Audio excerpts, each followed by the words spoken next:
On that note, let's introduce really quick as we go around. Well, I'll just start by saying I'm Jennifer Swilling. I'm the curator and director of artistic programs here at the Clay Studio.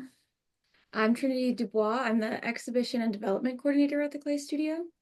We're really excited to have this artist information session today about Radical Americana, which is a project that we're planning for next year to celebrate the semi-quincentennial. We have a great group of organizations that actually is still growing, that is interested in artists both researching in their collections and their archives and also possibly exhibiting in all these various different places. So today we're going to go around and do a quick intro for the partners that we have on the call for the artists' benefit, and then the artists are going to have a chance to ask questions. I can do a little intro after we just go around the room quickly. Say who you are, where you're from. You know, are you part of the collaborative or are you an artist who's interested? So, Jake, do you want to start? Sure, thank you.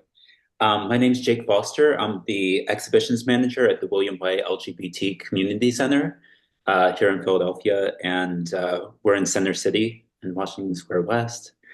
Um, and we are an archive and exhibition partner for Radical Americana. Great. And each, as I said, the partners can in a few moments have a little bit more of a chance to like explain what people have access to there. Thank you, Jake. Alan, do you want to go next? Sure. Alan Willoughby, ceramic artist living in Southern New Jersey. I'm interested in the program, learning more about it to apply as an artist, possibly with another artist or two. Great. Thanks, Alan. Taylor. Hi, everyone. I am a practicing artist, but also I teach product design at the University of Pennsylvania and run a fabrication lab here. Do a lot of digital fabrication, both laser cutting and 3D printing, but also work in a lot of different mediums, ceramics, plastics, just do a lot of different stuff in my day-to-day life. I'm very excited to be here. Thanks. Great. Thanks, Taylor. Isabel. Hi, my name's Isabel. I'm the Arts and Culture Program Officer at Glen Ford, which is up in Northeast Philadelphia, like almost Bucks County. And Glen Ford is a research and exhibiting partner for this. Very excited. Thanks, Isabel. Michael Medeiros. Hi, yeah.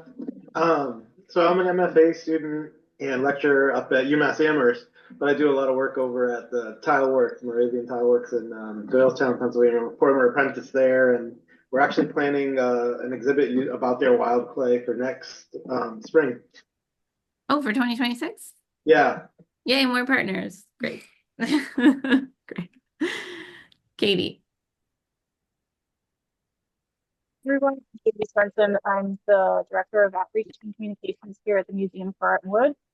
We're an exhibiting partner, but we also have a research library that we welcome people to come and explore. In a collection. Yeah. Excellent. Jackie. Hey everybody, my name's Jackie Killian. I'm Assistant Director of Academic Programs at Winterthur Museum Garden and Library. We're located about 25 miles south of Philadelphia, a quick shoot down I-95 or SEPTA if you feel like taking public transit. And we are interested in supporting artists as a site of research. Justina. Good afternoon, friends. I'm Justina Barrett. I'm at the Historical Society of Pennsylvania. We are at 13th and Locust, not too far from William Way in Center City. And we are a major special collections and archive research library. So we are looking to support as a research partner, though it's possible we could do a small exhibition as well. Great. Thanks, Justina. Lois.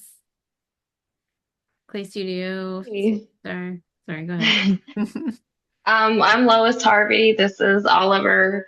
I'm a ceramic artist. I used to be at the Clay Studio, which was amazing. And I have my studio practice and I teach in Statesboro, Georgia. So I teach ceramics there. But yeah, Cool. that's it. Thanks. Scarlett. Uh-oh. There you go. Sorry, I have a new laptop. I'm learning it. So I am Scarlett. I am a wet plate photographer based in Philadelphia. So I make photos on metal and glass.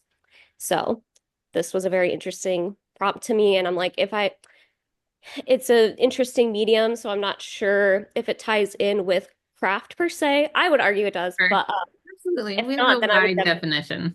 Yeah. So I'm definitely interested in like programming and things like that. I do a lot of like pop-ups around Philadelphia and like the East Coast. So yeah. Great. Thank you. James. Hi, I'm James LeBold. I work with a lot of Americana and found imagery. I have for a long time. My medium's mostly glass, although I've been doing a lot of digital fabrication stuff lately. So like 3D scanning, sort of warping them and playing around with them. So this feels like a lot of up my alley stuff. So I'm just here to hear more. Great. Thank you. Sean. Hi, everyone. Thanks, Play Studio, for facilitating. I know this is a lot of moving parts with Zoom, even though we've done this for a while. I'm a visual artist based in Philly. I kind of run the gamut of working in a variety of different materials, from sculpture to installation to video. But most of my work always kind of gets tied back to archives of some kind. So excited to be here and learn more about the project. Great. Thank you. John. John, me? Yeah. Hello, everyone. I'm John Wind. I'm also a visual artist, and most of my work explores some overlap between history, portraiture, commerce, and jewelry, which is my day job. Last year, I had a show of historical whiskey decanters, well, 1960s historical, that I recontextualized, and they were at the Museum of the American Revolution. And with that in mind, I'm really interested in opportunities for 2026 and either taking that show on the road somehow or creating new work. And I was especially curious about the William Way archive and that opportunity. So I wanted to learn more about it. Great. Thanks, John.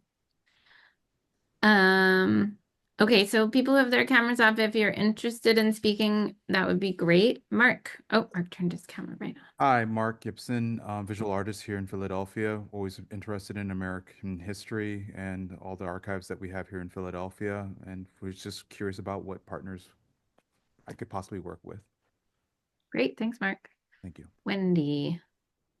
Hi, I'm a educator and artist in the Philly area and have recently been teaching a high school class about art and data. So I'm kind of interested in the opportunities to see some more data.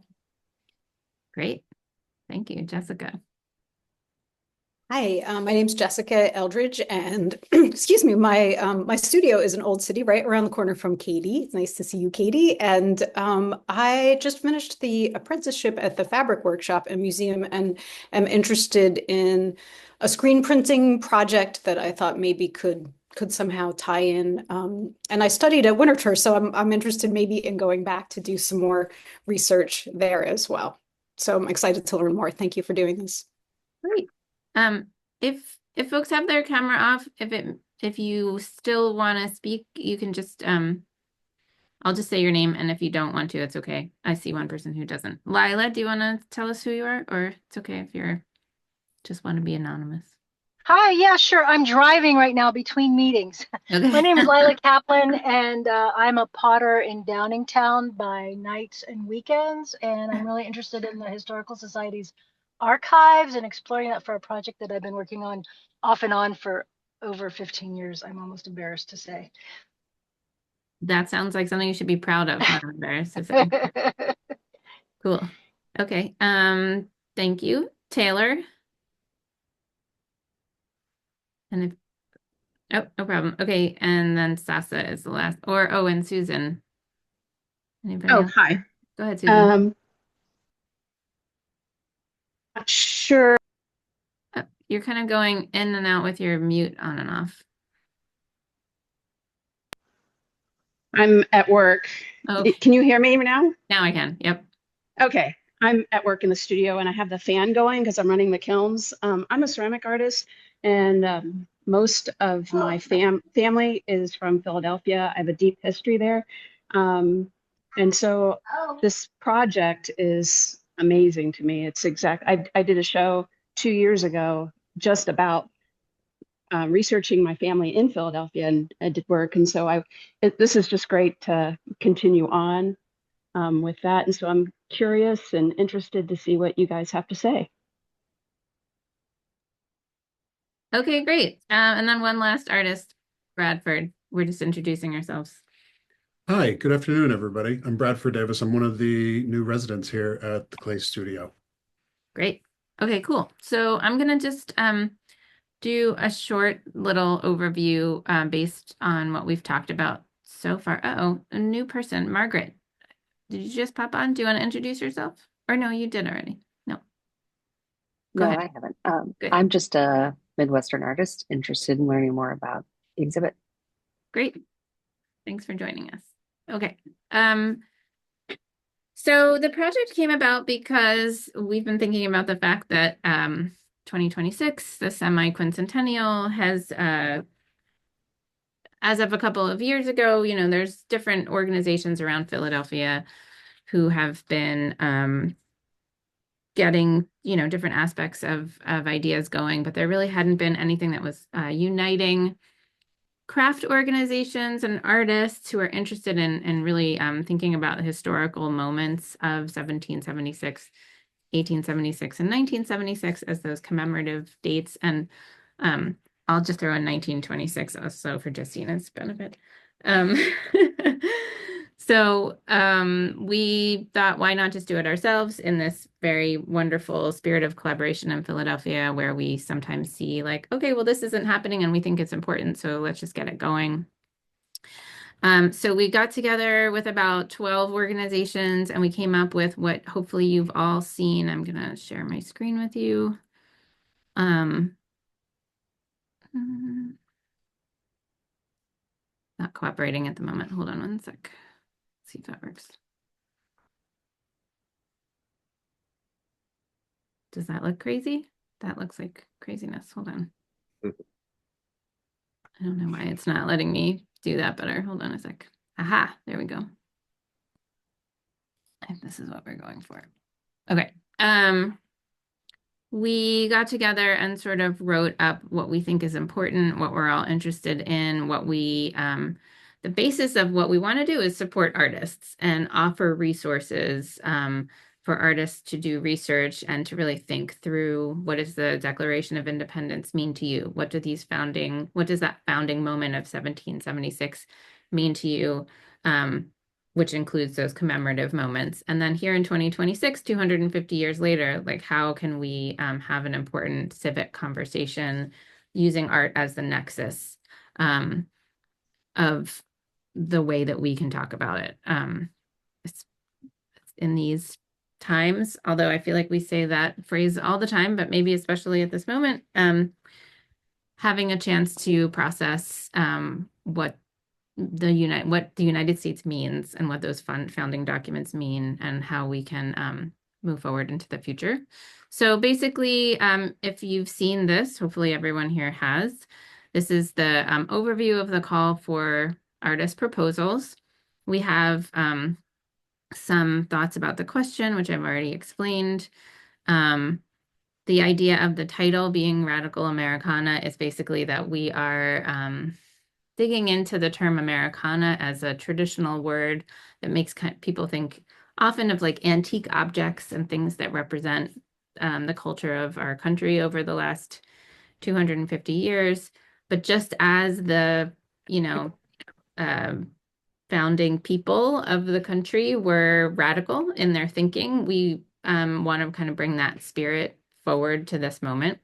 So thinking differently, using that idea of radical as thinking differently about how I can explore these ideas. So we've got some date overviews. I'm happy to talk about dates with you. Basically, the deadline for the proposal is April 14th. We're going to get together as a consortium and review all those and get back to people by mid-May. These are the due dates if you are selected. We need the work to be in hand by next March. So that gives you an idea of the timeline of when you need to kind of do your research, start making the work, etc. The guiding principles of our project, I think, are important to kind of say out loud. We value the power of collaboration and the collective. That is part of the zeitgeist of the Philadelphia art community. We value examining the past to help us understand today and envision a better future. And we want to recognize voices that are underrepresented in traditional art settings. These are some of the kind of brainstorm questions that we came up with ourselves as members of these different organizations. We looked back specifically at the declaration and kind of pulled out some phrases. What does it mean that it's a self-evident truth? And then everything from that to, revealing collections that highlight previous events. We want to think about American identity. So you can go like really macro or micro in terms of how you approach those questions. We're asking that the proposals address the prompt, obviously. They're created, we say, with craft material or have a conceptual focus on craft materials and/or practice. And as I said earlier, we have a very wide view of what craft means. If you really backed me into a corner, I would tell you that painting is a craft. So don't worry too much about that. But I think the idea of thinking of it as made and that the making process is important to what you're doing is something that I think we all value. We want you to consider the past, the present, and the future. It is really important to make sure that this project kind of hangs together, that you really do reference 1776, 1926, 1876, or 1976 in your thinking process. And that can just be that you're looking back, to the 1970s and thinking about artists who are working at that time. It's just that has to be part of your concept for your proposal. For it to be selected, it just makes a stronger project if everybody's work really can speak to each other. We want a PDF. I'm getting into the weeds a little bit here, but we want everything to be in one PDF. Please, please, please. And please make the file name your last name first. And I should probably add that in there. Because if we get a lot of applications, it just makes it so much easier. And you want us to easily be able to see your information. So that's important. We're working on funding. So I'll say that we're hoping to be able to give all the artists $1,000. If we get more funding than we think, we can maybe make those honoraria larger. But there is the possibility that we won't get as much. So it's all a bit contingent. We're hoping to be able to give you those selected artists that information as soon as possible. But we are both fundraising and trying to plan this at the same time, which is always exciting. This is a list of some of the research partners. If you click here, you're going to go to the other page of our website that has more. These are all linked so you can learn more about each of them. And I'm going to turn it over now to the folks who are in the room with us so they can talk a little bit about what you can do with them. Let me stop my share. And then the last thing I'll say about the Clay Studio is that we have, we're going to have a solo show of Roberto Lugo's work on view in our gallery. But we also are going to have a section of the gallery that will have a reference back to all of the consortium partners. So each of the other satellite exhibitions will be represented here in the Clay Studio. We'll have a map. We're going to be doing major marketing initiatives. So the idea is really a high tide rises all boats, and we will unify and amplify all the things that are happening around this city. So I think before we take questions, I don't know, does anyone have any questions before we throw it over to specific partners to explain? Alan. In terms of the application, you encourage collaborations, but yet it says one artist submission. So could you clarify how a group of artists would submit everything? Oh yeah, just put it on one thing with your names on it. Sorry. I'm sorry, say that again? Just make one application and list all your names. Does it say one artist? I can change that. Well, it says you use the word artist singular, I believe. But anyway, then so in terms of images, if you have say 2 artists, then 3 of each image, as opposed to 7 of one artist. Yes, absolutely. Those aspects of it are use your best judgment. I'm happy to answer questions, but what you just said is perfect. Just list the artists' names. Do 3 of each. That's fine. Okay. If you have further like detailed questions too as you're doing it, feel free to email me. I'm happy to help. Yeah. Good question. Anybody else? I have a quick question, actually. So I know you guys are kind of building the plan as it takes off, which is awesome and challenging in a variety of ways. So like at the bare minimum, is there like a limited number of artists you guys are going to select, or like what, or is that kind of going to ebb and flow based off of the proposals if you notice 2 artists having similar kind of research interests, maybe joining efforts or something? I'm just curious about that process. Yeah, that's a great question. I think right now I would say that we're probably going to know that we can accept about like I'll say 12 to 15 artists based on the kind of space that we have. If we do find 2 people whose work might make sense together, that could increase the number. Thank you for acknowledging that we're building the plane as it takes off. I like that. So I would say that we could end up with closer to 20 artists. So I think that that's kind of the range. And does that answer your question? Like how many? Great. Okay. Thanks, Sean. Good question. Anybody else? No. Okay. Jake, do you want to go first and just talk a little bit about what's possible at William Way? Absolutely. Yeah, so the William Way, as I mentioned, it's the Philadelphia's LGBT Center located in Washington Square West. Our partnership in this exhibition is really interesting too, because we first opened our doors in 1976. And when we opened our doors, we opened with our library, which is the oldest LGBTQ library in the country. And also our art gallery. So our art program is about 50 years old also. But we also have the John Wilcox archives. And those archives really preserve lots of ephemera, photographs, objects from Philadelphia's LGBTQ community.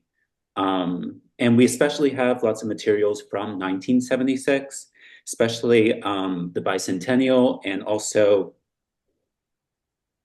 counter protests during that time that the queer community kind of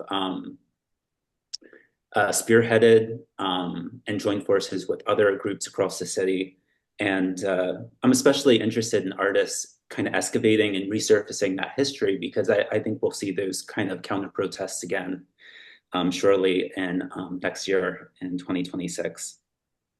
And in addition to the founding of the center in 1976, there's also lots of other founding of other queer organizations in 1976, including like Philly Gay News.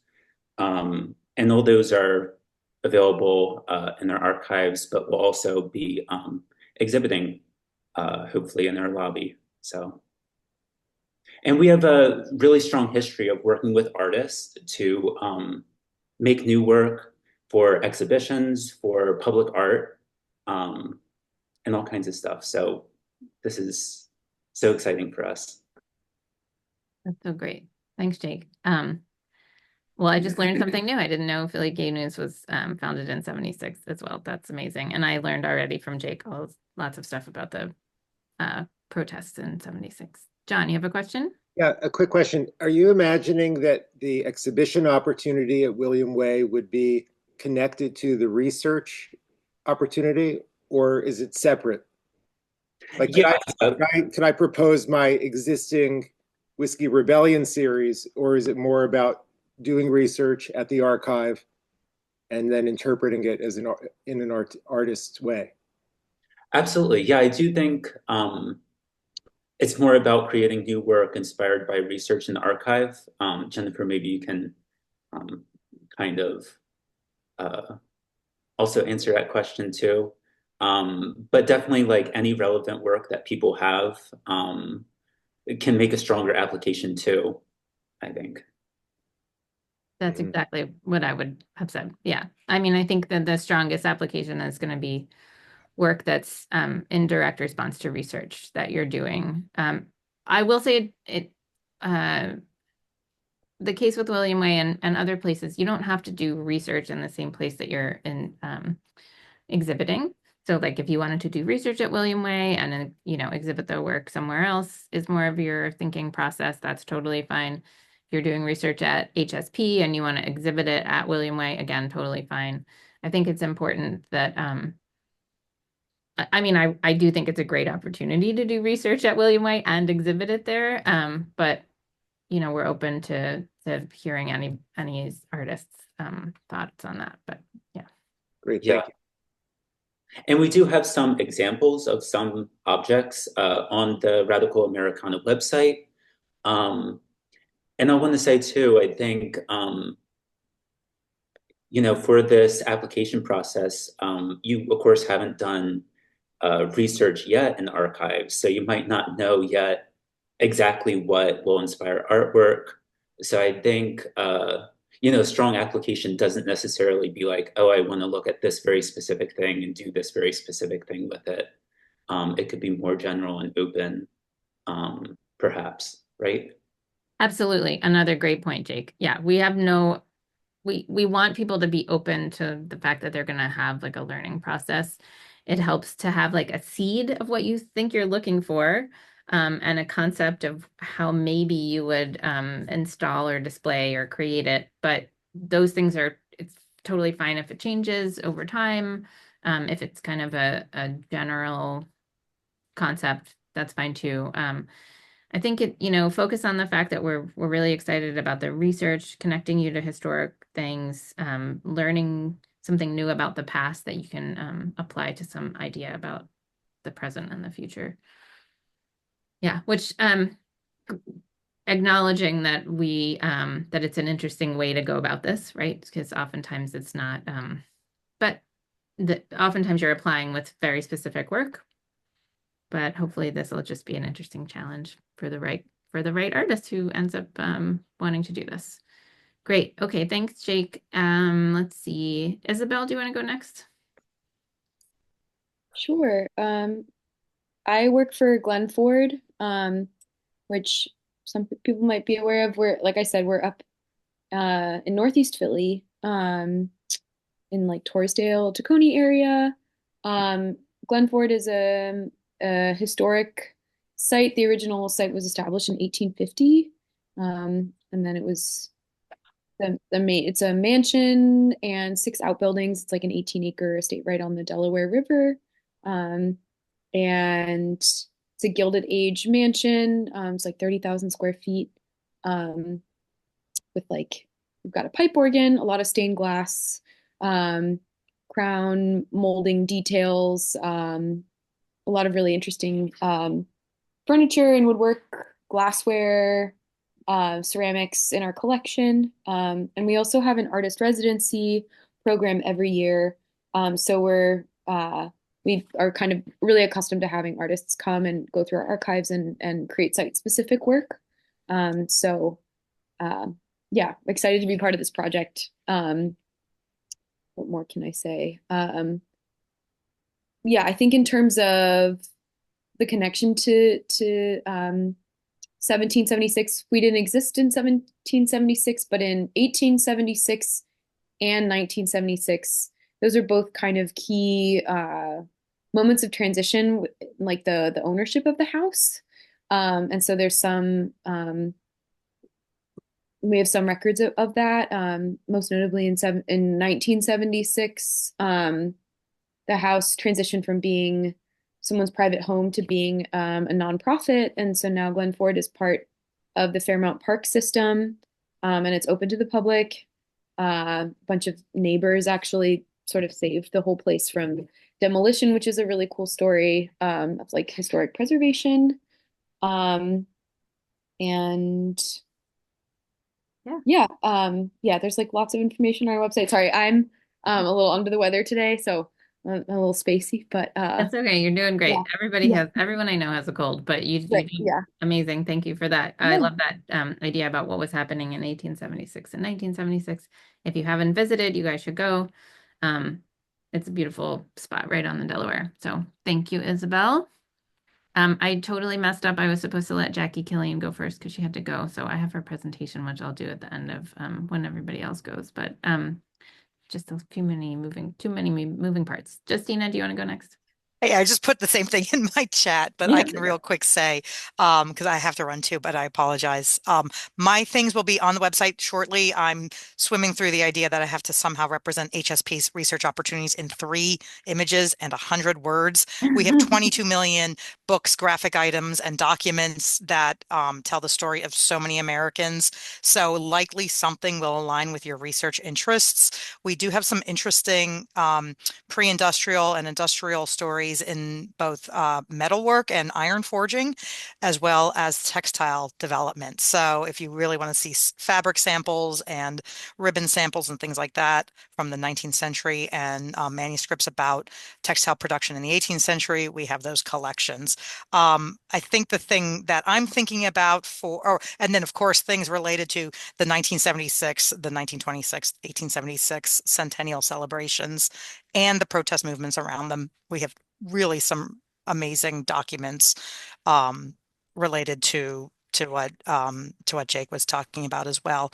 And then what I'm excited about, we of course have the documents from the 18th century. We will have an exhibit on view about like the actual documents that helped found the nation from a political protest standpoint.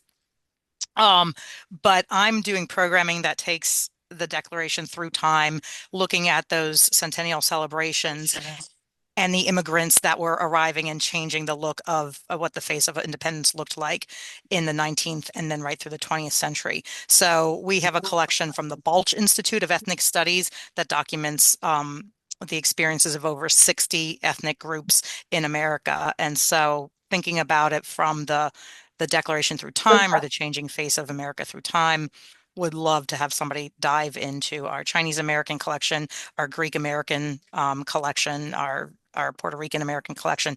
So lots and lots of very strong African American collection. So yeah, we've got a lot. That's great.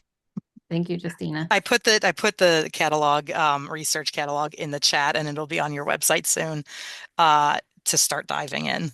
Super. Yeah, the 100 words are just go look at their website. Great. Okay, I know you have to go, but thank you for doing that. Bye. Katie, do you want to go next? Or Nava? I'm not sure who. Sure. No, I can go. Yeah, okay. Sorry. Our exhibition, one second. Info. Oh, you're all chunky. I don't know what's going on with your sound. Can you hear me now? Yeah, it's okay. Go ahead.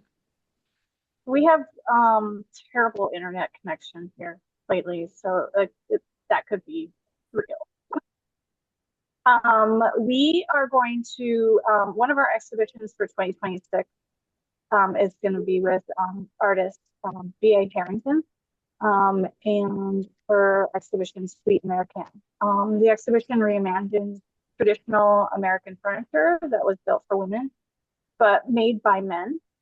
The term Sweet American is a nod to the 18th century term for furniture, a furniture set, and a purposeful feminization of the word.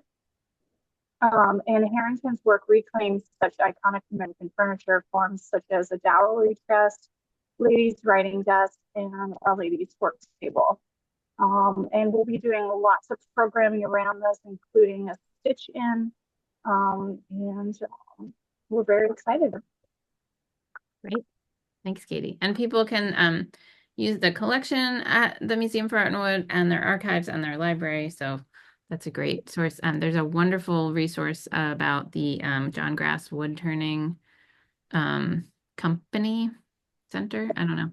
That existed for, I think, 150 years around the corner in Old City. It's really wonderful if you're interested in kind of transition from early industrial to post-industrial, I would say. Philadelphia craft. That's an interesting one. Yeah, they were open started by immigrants that came here to the US and also hired immigrants.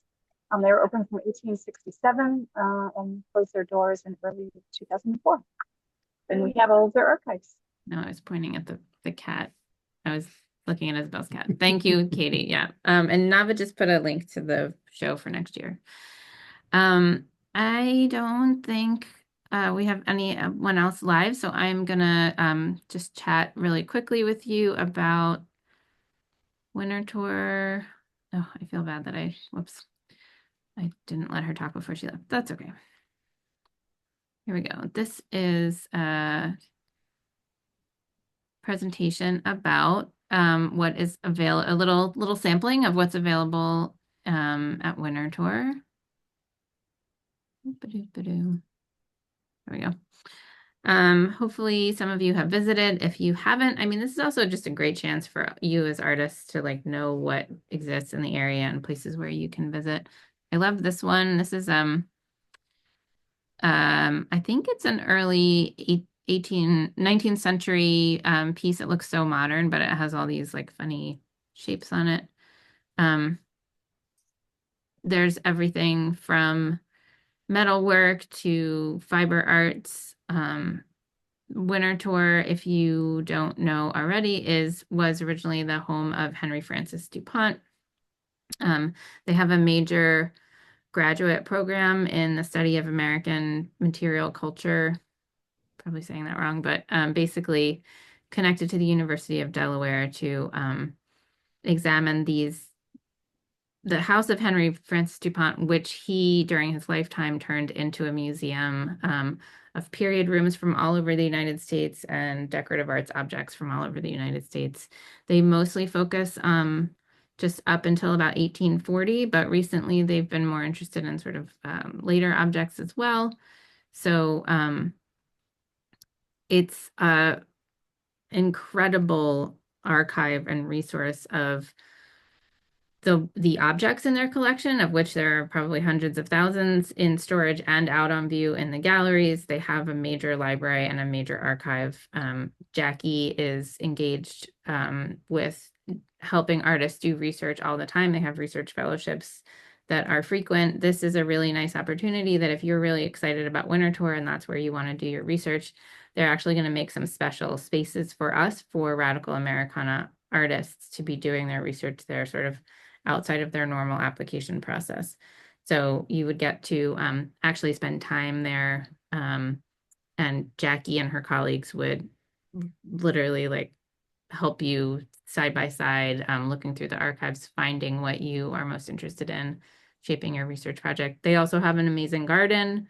It is a museum, garden, and library. So if you're interested in kind of how gardens have evolved in the United States, that's an interesting thing to think about. And maybe there's, although we aren't going to be doing an installation down at Winter Tour, maybe there's another outdoor site that you could engage with after doing research at Winter Tour in their gardens. So basically, that's a little bit about that. Some other, oh, here we go. See, I can't even tell you. It's a fossil teapot. Late 18th century. Thank you, Jackie.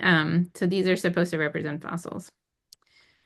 Anyway, and then other sites that weren't able to come with, on the call with us today are Andalusia, which is another historic house a little farther up the Delaware from Glen Ford. John Vick is the director there, and he's really excited about having people do installations possibly outside or inside, engaging with their historic objects. So again, it's a place where you could do research and have an installation, or you can do research somewhere else and then think about installing there. The Philadelphia Museum of Art, although in itself as a displaying entity is not part of it, several of their curators are excited to be partners with us. So both American and European decorative arts and craft curators are kind of on the ready to help you with research there if you're interested in that. The list of other organizations includes, yes, thank you, past, present projects, and they're going to be doing an installation at Clifton as well as some other places. We have connected with the Colored Girls Museum. We have Thank you. Stanton House, the Wharton Esherick Museum. Trinity, you can just say them so I don't have to like repeat what you're saying. I'm not on camera anymore, so. Trinity's sitting next to us, feeding me information. Basically, In Liquid is interested in possibly having an installation. The Asian Arts Initiative is on our list. We're figuring out how they can best be involved. The Audubon Center at Mill Grove, which is out in the western suburbs. Um, We've reached out to Thai Airport to Rekenyu. And then the other thing is, if you are involved with a place and you are excited to install there or to do research there, we're also totally open to other locations and sites. If you happen to know of a park that you think would be great and you want our help connecting with the administrators or anything like that, we're really, as thank you, we had that nice comment earlier, building plan is taking off. So we're open to all different ideas from you all. Does anyone have any questions? Or want to share what they're thinking about? I have a question about the research side. Do you have to choose just one research partner, or can you go to multiple places for your research? Like if you have a broad idea. Great question. Multiple resources sounds great. Okay. Kind of a related question that I see someone asked in the chat. Oh, okay. It looks like Lila asked, do we need to have an exhibition site selected?